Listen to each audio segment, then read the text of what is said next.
वो कौन थे दो इंसान जो एक तो विनाश के लिए, सर्पों के विनाश के लिए आगे आया और दूसरा सर्पों को बचाने के लिए। ये समझिए कि द्वापर और कलयुग, ये दोनों, द्वापर खत्म हो रहा है और कलयुग शुरू हो रहा है। तो वो इसको कहते हैं काल संधि। कोई अपनी कन्या मुझे भिक्षा में दे दे, तेरी एक ऐसी संतान होगी जिसका आगे तक नाम लोग याद रखेंगे। हमें याद ही नहीं। उसके बाद मैंने उस गोबर को खाया और उसके बाद मैंने बैल के मूत्र को पिया। पेड़ से कुछ लोग उल्टे लटके, वो एक कुशा को पकड़ के खड़े रहते। प्रणाम दोस्तों। मैं जैसे जैसे इस महाकाव्य को पढ़ रहा हूँ वैसे वैसे मुझको लग रहा है कि कितनी सारी मिस्ट्रीज इसमें छुपी हुई हैं, कितनी सारी कहानियां हैं जो हम नहीं जानते, स्पेशली मैं नहीं जानता था जिनको। हाँ, इन कहानियों को मैं आपके साथ भी शेयर करना चाहता हूँ। ऐसे नहीं है कि कहानियां आप नहीं पढ़ सकते या पर किसी वजह से नहीं पढ़ पाए हैं, ये तो हमें सत्य मान ही लेना चाहिए। आज मैं आपको बताऊंगा, राजा परीक्षित जब मरे थे तो उस समय क्या था कि ये समझिए कि द्वापर और कलयुग, ये दोनों, द्वापर खत्म हो रहा है और कलयुग शुरू हो रहा है। तो वो इसको कहते हैं काल संधि।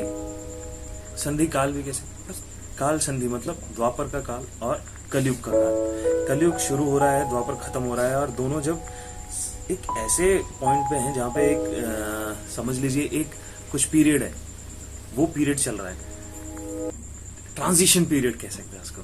तो वो ट्रांजिशन पीरियड में तो यहाँ पे जब परीक्षित मरते हैं तक्षक नाग के डसने से, तो उनके बेटे को बड़ा क्रोध आता है। उनके 4 बेटे थे, जिनमें से एक जन्मेजय था जिसको बहुत क्रोध आया था, जिसने सर्प सत्र करवाया था। तो एक सत्र की भी बड़ी अच्छी डेफिनेशन है, यहाँ पे सबको कपड़े, खाना और रहने की व्यवस्था की जाती है, और 1 साल तक या जिसकी एक अवधि होती है उस तक किया जाता है, तो वो सत्र कहलाता है। तो सर्प सत्र कराया, उसमें सर्प यज्ञ कराया, जिसमें सारे सर्पों का विनाश करने के लिए उन्होंने वही यज्ञ करवाया था। बेसिकली वो इस पर्पस के लिए था। तो उसमें उनकी सहायता किसने की, ये यूं कहें कि उसमें किसी का अपना भी स्वार्थ सिद्धि करने का जरिया था वो। और वो स्वार्थ सिद्धि किसने की थी, उत्तंक एक ऐसे ब्राह्मण थे जिन्होंने ये यज्ञ करवाया था, और वो इसमें स्वार्थ सिद्धि कर रहे थे। क्यों? क्योंकि तक्षक से नाराज थे वो, और उनके नाराज होने का कारण भी था। उनके नाराज होने का कारण ये था कि एक दिन उत्तंक अपने गुरु के आश्रम में थे जब, तो गुरु ने उनको बुलाया, कहा कि उत्तंक तुम्हारी शिक्षा पूरी हो चुकी है, you have completed your education, now you can go home. तो उत्तंक ने बोला कि गुरुदेव मैं आपको दक्षिणा में कुछ देना चाहता हूँ। तो कहते हाँ बेटा, दक्षिणा तो तुम्हें देनी पड़ेगी, पर वो मैं नहीं डिसाइड कर सकता, जाओ अपनी गुरु माता से पूछो। तो गुरु माता ने बोला कि उत्तंक, जो यहाँ के एक राजा हैं, उन राजा का नाम मैं भूल रहा हूँ, पर उन राजा की जो वाइफ है, उन्होंने जो कान के कुंडल पहने हुए हैं वो मुझे बहुत पसंद है, क्या तुम मिले वो लेके आ सकते हो? तो उसने कहा कि बिल्कुल बिल्कुल मैं लेके आ सकता हूँ माता, मैं कोशिश करूंगा, पूरी में जा रहा हूँ। तो वो निकल पड़ता है, चलता रहता है। फिर उस राज्य में पहुंच के राजा से बोलता है कि राजा, तुम्हारे भाग्योदय हो गया है तुम्हारा, और तुम्हारे लिए एक बहुत बड़ा कार्य आ रहा है, तो तुम क्या करना चाहोगे? तो राजा कहता है ब्राह्मण बताइए क्या कार्य है हमारे लिए, क्या मैं कर सकता हूँ आपकी सेवा में? तो कहता राजा बस बात इतनी सी है कि मेरी जो शिक्षा है वो पूरी हो चुकी है, और गुरु दक्षिणा के रूप में मेरी गुरु माता ने मुझसे आपकी पत्नी के कुंडल मांगे हैं। तो कहता अरे अहो भाग्य, इससे बड़ी बात क्या होगी, आप जाइए रानी से खुद ही मांग लीजिए। अब जब वो रानी के पास जाते हैं तो रानी मां नहीं होती है। तो रानी मां नहीं होती है तो फिर वो उससे पूछता है जाके, कहता है राजा देखो, अगर तुम्हें नहीं देना था कुछ तो फिर तुमने मुझसे झूठ नहीं बोलना चाहिए था। तो राजा कहता है मैंने तो कोई झूठ नहीं बोला, क्यों, आपको ऐसे क्यों लगा? तो कहता है कि राजा वहां पे मुझको कोई नहीं दिखाई दिया, जब मैं गया था तो रानी मुझे नहीं दिखाई दी। तो राजा भी कहते देखिए ब्राह्मण, रानी बहुत पवित्र है, और वो ऐसे ही किसी, अगर मान लो किसी ने जरा सा भी दुष्कर्म किया हो या जरा से भी उसमें कुछ अशुद्धता हो तो वो उसको नहीं दिखाई देगी, वो इतनी पवित्र है। तो उसको याद आता है कि हाँ हाँ हाँ हाँ, बीच में क्या हुआ था कि मुझे कहता कि राजन मुझे याद आया, असल में क्या हुआ था कि जब मैं यहाँ पे आ रहा था तो उस समय मुझे वहां पे एक बैल, और बैल के ऊपर बैठा हुआ एक विशाल काय एक आदमी दिखाई दिया। तो उस विशाल काय आदमी ने मुझसे कहा था कि सुनो उतंक, तुम इस बैल के पड़े हुए गोबर को खा लो। तो वो कहता कि नहीं नहीं, मैं नहीं खाऊंगा, मैं जा रहा हूं अभी किसी। उतंक ने ऐसा बताया कि मैंने तो मना कर रहा था, पर उसने बोला कि ना देखो खाना पड़ेगा तुम्हें। तो वो कहते कि ना क्यों? कहते तुम्हारे गुरु ने भी ऐसे ही किया था, तो तुम खा लो, मेरी मानो। और उसके बाद मैंने उस गोबर को खाया, और उसके बाद मैंने बैल के मूत्र को पिया, और उसके बाद में जब मैं चलने लगा तो मैंने बड़ी जल्दीबाजी में आचमन किया। आचमन करना मतलब हाथ धोना और ये सब। तो कहता है इसीलिए शायद वो पाप कर्म रह गया होगा, अभी मैं जाके आचमन करता हूँ। तो ऐसा पानी जिसमें कोई झाग ना बने, वो पानी लेके आइए जिससे मैं आचमन कर सकूं। तो वो पानी मंगवाया जाता है, फिर वो उसे आचमन करता है, प्रॉपर बैठ के पूरा कान, मुंह, नाक सब एकदम धोता है। देन उसके बाद जब जाता है उसके पास में, तो उसको रानी दिख जाती है। जब रानी दिख जाती है तो रानी से कहता है, रानी देखो मुझे ये कुंडल चाहिए होंगे आपके, आप क्योंकि मेरी गुरु माता ने मुझसे ये गुरु दक्षिणा में मांगी। कहते हैं हाँ जी ब्राह्मण, आप ले जाइए, बस एक बात का ख्याल रखना। वो बात क्या है कि तक्षक भी इसके पीछे पड़ा हुआ है, वो आपके पीछे पड़ जाएगा, देख लेना। तो कहता कि हाँ हाँ, तक्षक का कोई डर नहीं है। और वो जब जाने लगा तो उसको क्या पता था कि उसके पीछे कोई आ रहा है, वो पीछा भी कर रहा है। तो किसमें? शपणक रूप में। क्षमा कीजिएगा कि शपणक मुझे नहीं पता है क्या होता है, अगर आपको पता है तो कमेंट्स में बताइएगा। तो वो शपणक के रूप में कभी इधर से कभी उधर से ऐसे झांक झांक के उसको देखता था, और वो चलता जा रहा था। अब एक जगह आई, रात्रि से सुबह हो रही थी, तो सुबह के टाइम पे जैसे वो शौच और नित्य क्रम करने लगा, नित्य कर्म अपने जो करने लगा, तो उस समय वो उसने कुंडल नदी के किनारे रख दिया। वहीं से तक्षक उसे उठा के भाग गया। वो भागता रहा। फिर जब ये इन्होंने पूरा किया अपना काम, तो उसके बाद ये आए, इन्होंने भी स्नान करके एकदम तेजी से भागने लगे उसके पीछे। वो भाग रहा था, ये पकड़ने ही वाले थे उसको कि उसने सर्परूप धारण करके, और वो सीधा एक बिल में घुस गया, और वो जो बिल था वो सीधा नागलोक जा रहा था। तो इसने भी क्या किया कि एक बहुत बड़ा डंडा उठाया और डंडे से मार मार के वो गुफा बना दी और वो नागलोक में प्रवेश कर गया। वहां पे उसने देखा कि वहां पे दो औरतें, वहां पे एक तो काले रंग का और एक सफेद रंग का सूत से कपड़ा बुन रही है, और वहां पे एक चक्र है। उस चक्र में 6 डंडे हैं, और 6 डंडों को 6 लोग ऐसे घुमाए जा रहे हैं। अब वो वहां पे जाता है, वो पहले तो नागों की बहुत अच्छी स्तुति करता है। वो स्तुति से नाग खुश नहीं होते। क्या मतलब है कि वो उसका कोई जवाब नहीं देते हैं। उसके बाद वो देखता है कि ना एक आता है वहां पे आदमी, और वो उसके सामने उसकी प्रशंसा करने लगता है कि ना ऐसी ऐसी बात है ये।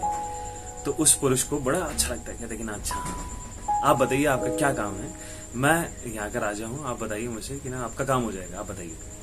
तो कहते देखो तक्षक बहुत चालाक है, तक्षक बहुत गलत आदमी है, इसी गलत ना आ गया, मतलब इसने मेरा वो कुंडल लेके भाग गया जो मैं गुरु दक्षिणा में अपनी गुरु माँ को देने वाला था।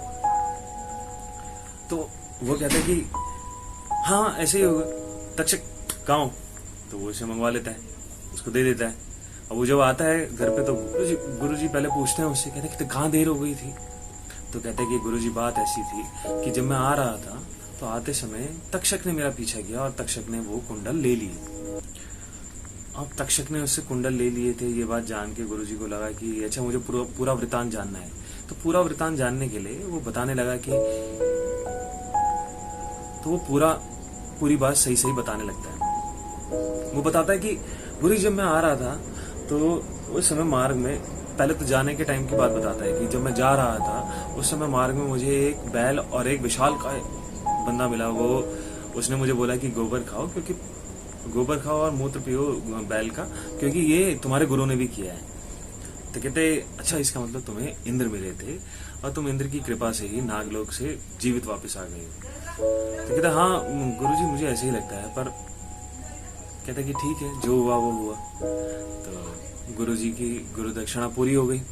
अब वो तंग जाने लगता है, उसके ऊपर गुस्सा आता है। कहते यार इस नाग ने बड़ा गलत किया। तो उसे क्रोध में फिर वो जाता है उसके पास में, जाते जाते जन्मेजय के पास जाता है। कहता है जन्मेजय तुम यहाँ पे क्या कर रहे हो?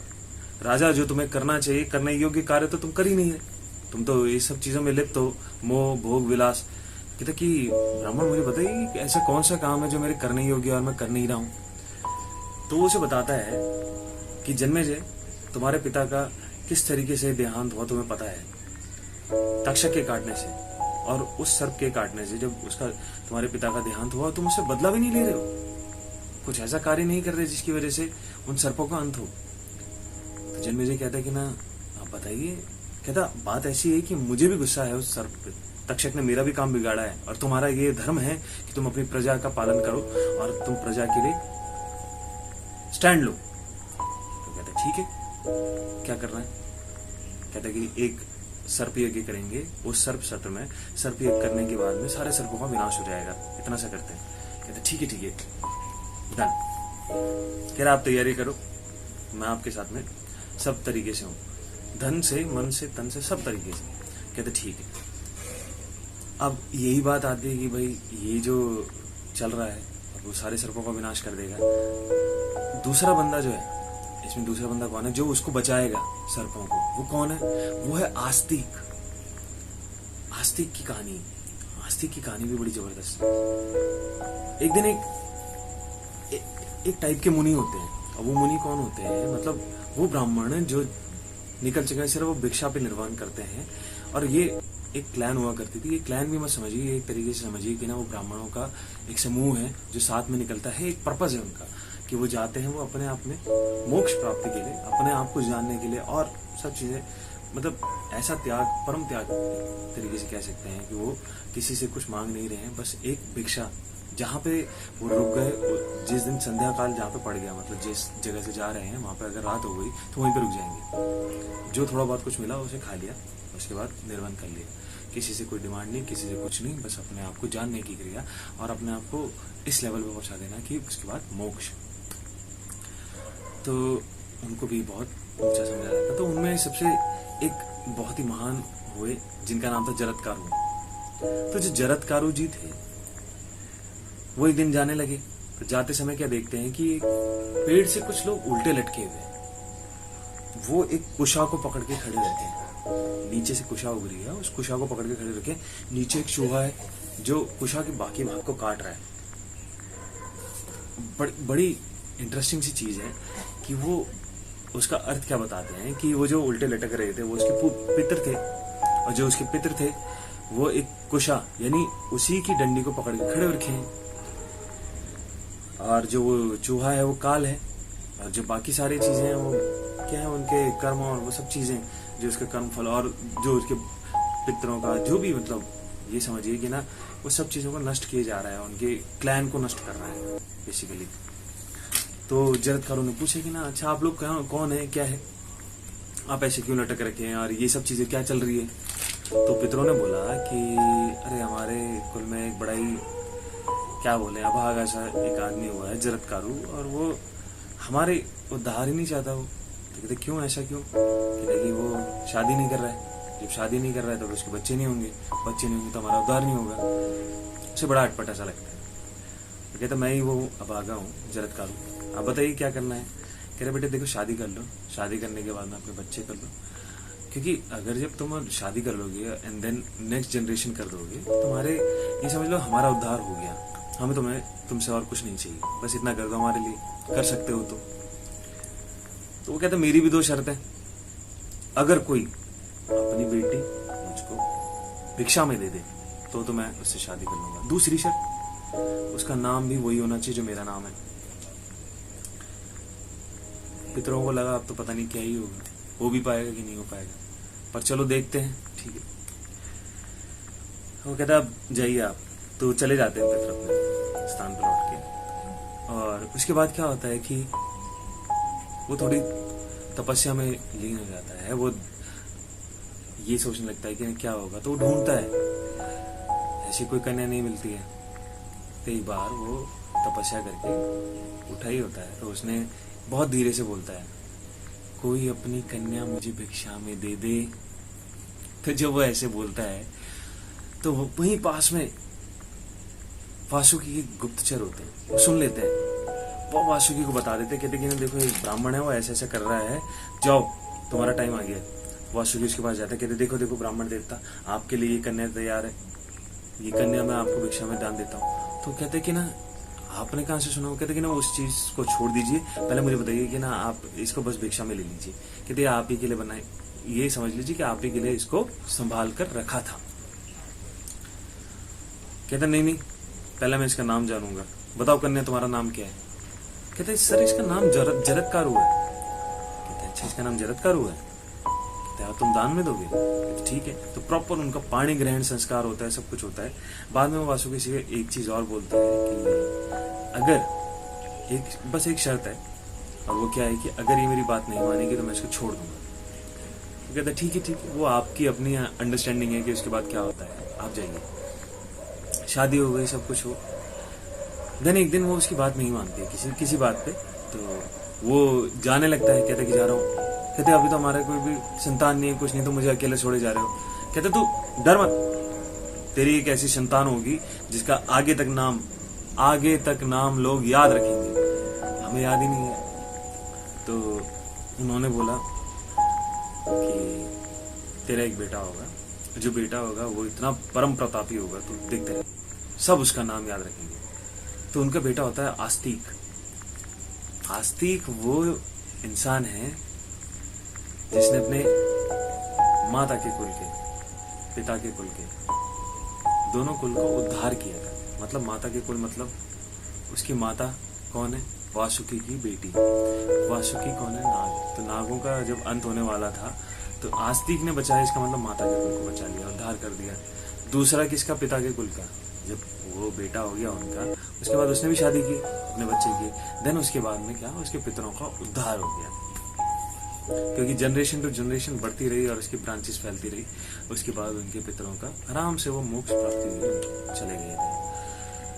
तो इस प्रकार ये प्रसंग था कि वो कौन थे दो इंसान, जो एक तो विनाश के लिए, सर्पों के विनाश के लिए आगे आया, और दूसरा सर्पों को बचाने के लिए आ गया। धन्यवाद दोस्तों। अगर आपको आज की वीडियो पसंद आई हो तो लाइक, शेयर और सब्सक्राइब जरूर कर लीजिएगा, और दूसरी बात कमेंट कीजिएगा। जय हिंद।